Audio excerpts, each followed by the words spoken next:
Well, welcome to Season 2, Episode 2 of the Communication Mastery Podcast. This is the first of our episodes with a guest, and so I'm delighted to welcome Sebring-Wilson. Welcome, Stephanie. Glad to have you with us. Looking forward to our conversation. Thank you. So why don't you tell us a little bit about yourself, what you do, so that we get to know you. Okay. Well, I am the Advancement Director with Ground Zero Ministries, which is a ministry that focuses on middle school and high school students and all of the craziness that goes on in our middle school and high school lives.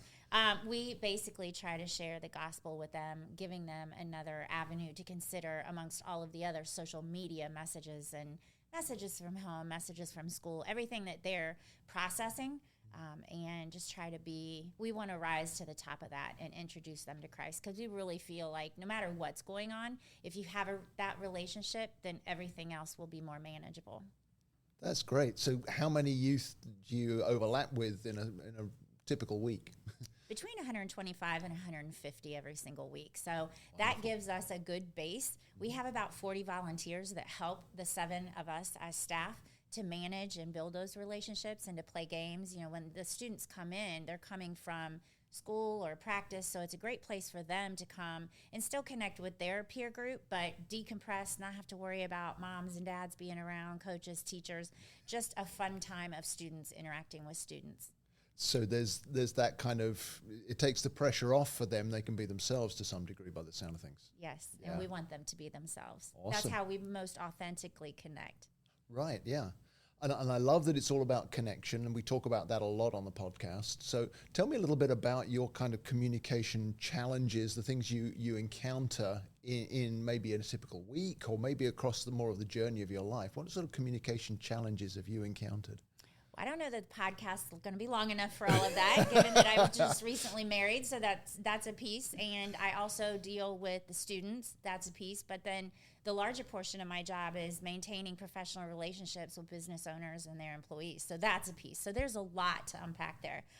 But what I would say is that communication with each of those groups is different, and it's extremely important that you be aware of your own communication style so that you can adequately communicate with those in each of those groups the way that they need to be communicated with. It's much easier when the receiver is receiving something that you're trying to give as far as communication.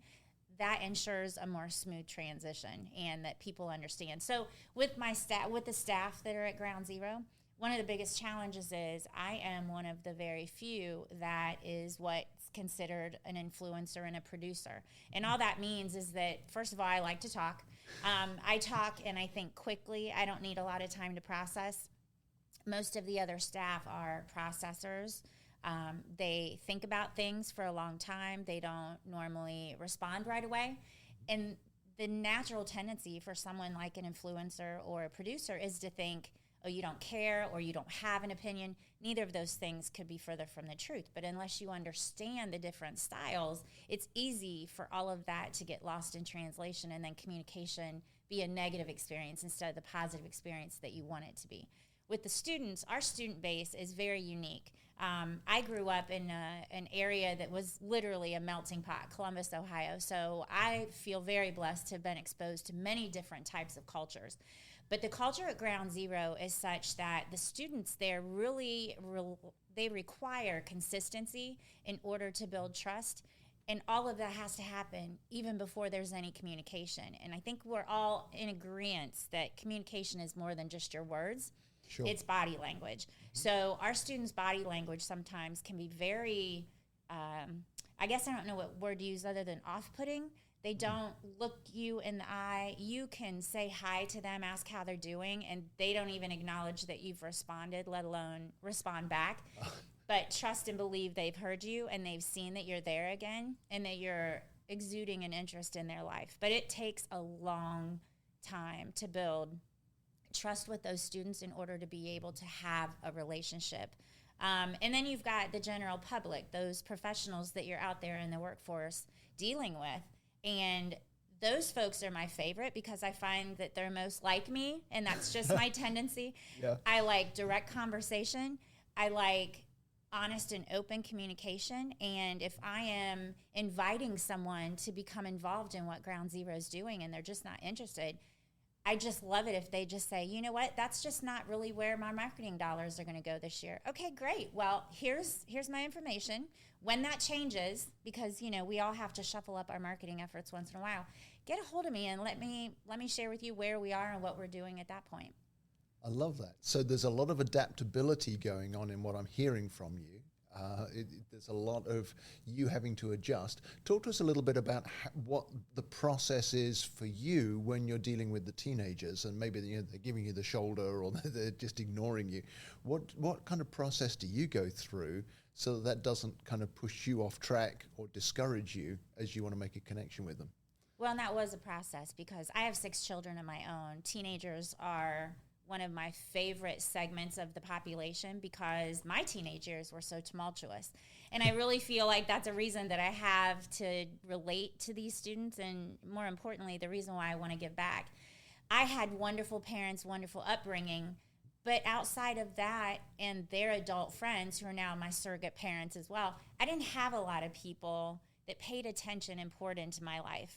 Yes, I had a youth pastor, but he was all about the guys in our youth group. So when I got pregnant as a teenager, there was really nobody to talk to. I certainly wasn't going to go tell my parents. So knowing that kids have those things going on in the background that to them are really, really big, and some of them really are, knowing that they're just coming from environments where they are constantly trying to fit in, find out where they're belonging. Middle school students are really asking, what do you think of me? You know, and assessing what they think of others as well. And high school students are more, what club or what group of people am I going to fit into? And what does that look like going forward? So first of all, not taking it personally, but making an extreme effort to tune in to what is going on with that person. Sometimes reading that body language is good. So you may know whether or not to approach or not. Sometimes when kids just have a really rough day, we as adults are like, ooh, I must give them their space. But actually the opposite's really necessary. It's important that you go up and say, hey, it looks like you've had a rough day. You want to talk about it? Sometimes they will and sometimes they won't. With the students too, it's interesting when they come up and share something with you, even if you have no clue what a glizzy is, you need to be real with them. Be authentic and say, I've never heard that term. Do you mind sharing with me what that is? And let them make fun of you for not knowing, because that's really the connection point, right? Is you begin to have a connection with someone on a different level than where you're normally operating, and that creates a huge connection. And I think when we're able to be authentic and vulnerable, that the kids notice that, first of all. And they also notice when you're trying to be fake. Don't ever say you know something that you don't, because they will absolutely call you on it, and they will always remember that. So being authentic in your communication is so super important with these teenagers, because they're desiring that connectedness and that authentic relationship with multi-generational individuals in their lives. That's great, yeah. And it's funny that you pick out the glizzy, because I had to look that up just a few weeks ago when somebody used that with me. I'm like, I have no idea what that is. Yeah, or when they walk up and say, your drip is on point. I'm like, wait, what? What's excuse leaking? Excuse me? Yeah. Yeah. It's hilarious. But I love the self-awareness I'm hearing in the way you're describing what you're doing in your interaction with the teenagers, but I'm guessing that also applies when you're actually interacting with the business community or folks in your role, introducing Ground Zero to other people.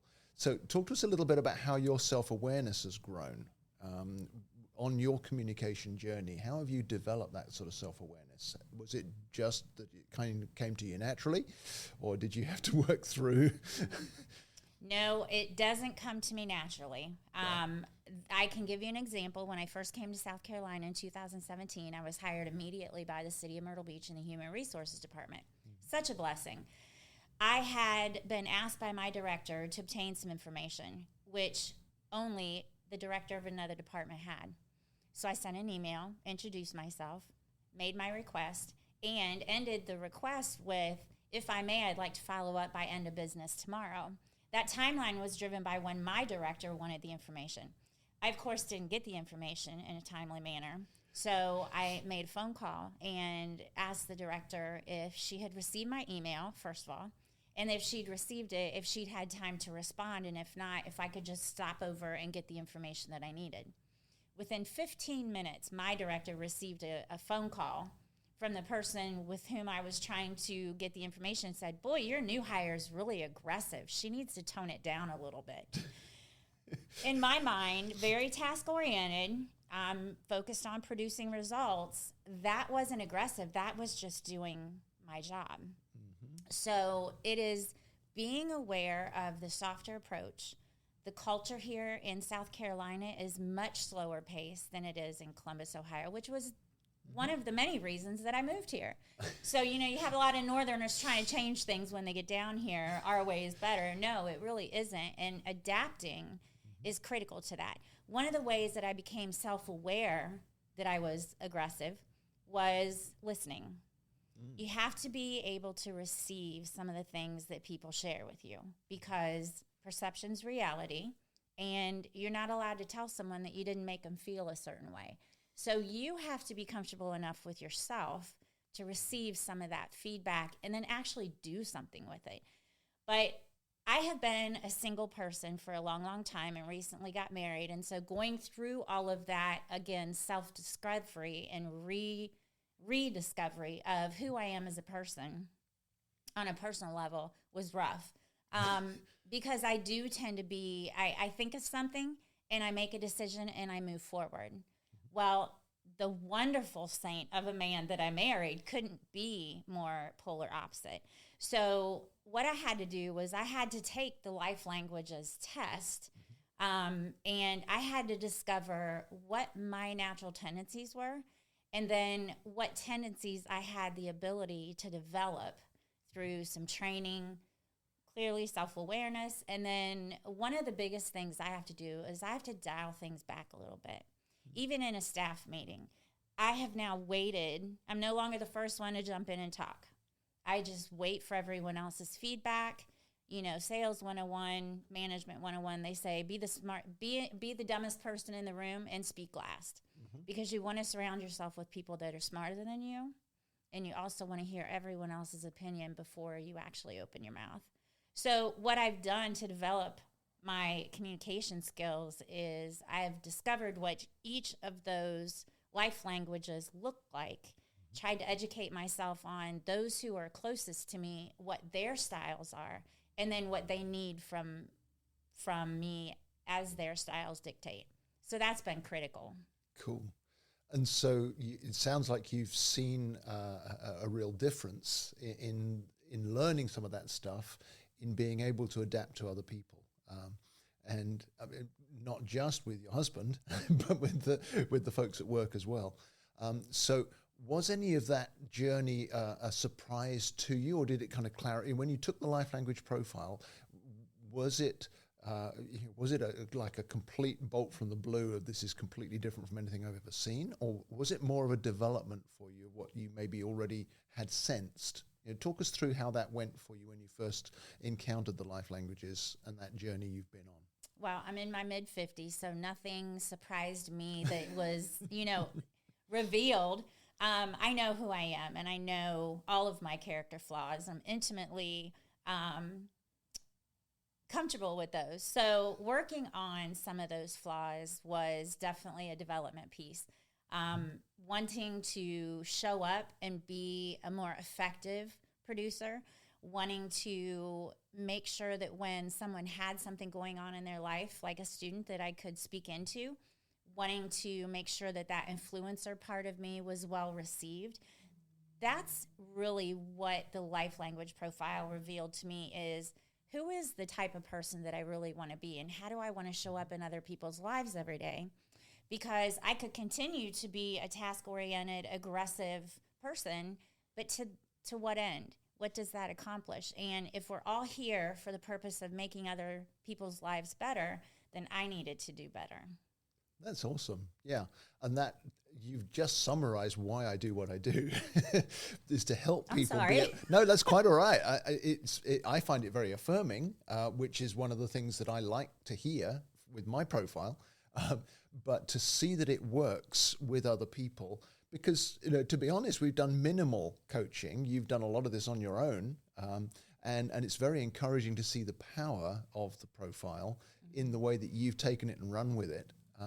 If you were to pull out maybe one or two examples of how you've adapted, what would you say? What has made the most difference for you? You talked about how you wanted to not be as aggressive or come over too strong. Are there other examples of how the profile has helped you to adapt to other people? So being single for a long time, I've always made my own decisions, whether it's a monetary purchase or where things go in the house. And when I got married, that had to change. Although I will admit, I am still really working very hard on that. I still do not like empty glasses sitting on the counter, and it drives me nuts. So those are silly things that don't matter in the big scheme of things. But, when we got married, my parents stood up and said, just don't sweat the small things. And in my mind, literally, I was thinking, well, if they're small, then what action's being taken is just inconsiderate and lazy. So that tells you the degree that I need to work on things. So one of the things is whenever I'm thinking about making a purchase, now I need to vocalize that to someone, my husband, and I need to allow him to give me feedback on that. It's not that I need his permission.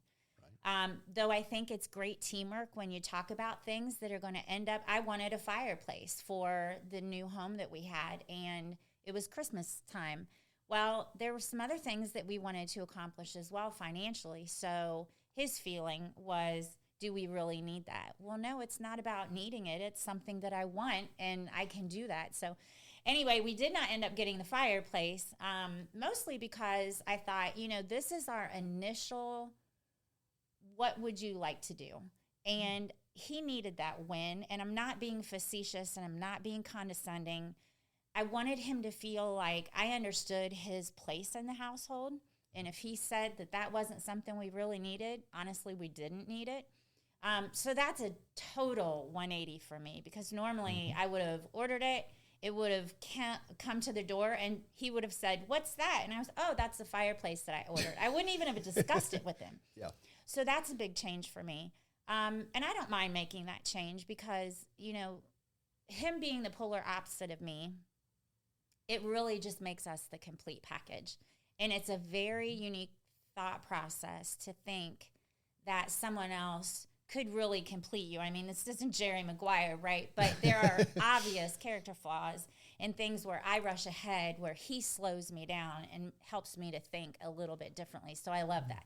So, but professionally, I mentioned, I just don't open my mouth right away when our boss asks, okay, guys, what do you think? I wait. And that's hard for me too, because again, operating as a single mom for so many years with a child with medical complications that required a very direct approach and seeking answers and going to the source, I am very much a bull in a china shop sometimes. And you realize that and you think, well, yeah, but things need to get done. Okay. But they're still going to get done. They just don't need to be done like that. Yeah, I love that. So it sounds like you and your husband have actually contributed to each other's communication growth just by being completely different. That's a very accurate statement. By nature, he is not a great communicator. His dad wasn't. That's not something that comes naturally to him. But he aspires to be a better communicator. He would be a great public speaker and is very comfortable in that space. I, on the other hand, am super comfortable talking. Unfortunately, do that a little bit too often. But again, that's what we're working on. And just always at the end of the day, I want to make sure that I did things well. That's the goal with the students, with the staff, with my husband, with everyone. I just want to make sure that I speak things that matter to them. I don't always get it right. Neither do any of us, do we? But understanding where the gap came and what to do about it sounds like you've really embraced that, and that's so encouraging to me that you've gained that out of our time together, and it's helped you and your husband to really strengthen your relationship as well as made a difference at work. So that's cool. So thank you. It's been great chatting. Anything else you'd like to add? I mean, presumably you recommend the life languages to other people. I do. I just think that the people that we interact with every single day, whether it's by choice or by force, they need to be important. And in order for us to communicate well and to avoid a lot of frustration for ourselves, we need to make sure that we are self-aware. We need to make sure that we understand what communication really is and everything that it entails, and then how to best do that, because everything that happens is a result of communication, either good or bad communication. So I think it's extremely important. That's great, Stephanie. Thank you. And thank you for what you and the team at Ground Zero do. The youth of our town need it. But I think you have a great impact on the businesses in the area too, just by drawing people together to support what you're doing. So. We love our partnerships. So, yeah. So thank you for spending time with us today, and all the best in communication going forward. Thanks.